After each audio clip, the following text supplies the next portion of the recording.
Viewers of a certain age will remember Whistling Bob Harris of the Old Grey Whistle Test. I'm not about to attempt to emulate Bob Harris's particular vocal mannerisms, which are unique to him, but we're about to have some more music reviewing here, and much delayed music reviewing. To be honest, YouTube is not the main focus of my reality, and I've done less videos recently than I did in previous months because, of course, unless you're going to focus on it endlessly, it sort of varies.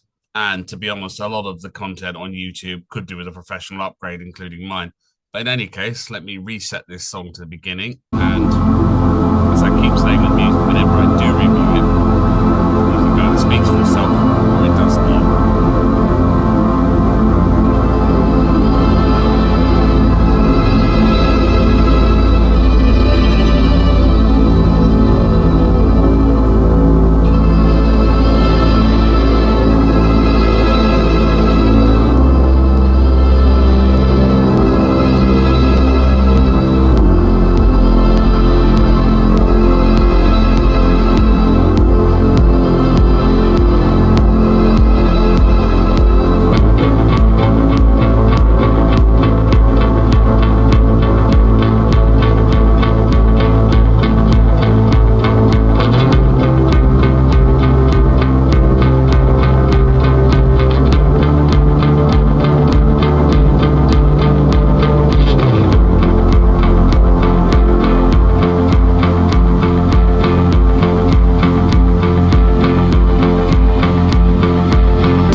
Ending that, I will say that viewers of the channel may have noticed that I've occasionally done a bit of parody and mucking about with AI music. That's all very well, but the difference between this, which is real music, and that is you can almost feel the joins with AI music. You can almost feel where it's running off to get the samples from and almost recognize it. It's amusing, it's entertaining up to a point, and sometimes it creates videos that get a huge number of views for people.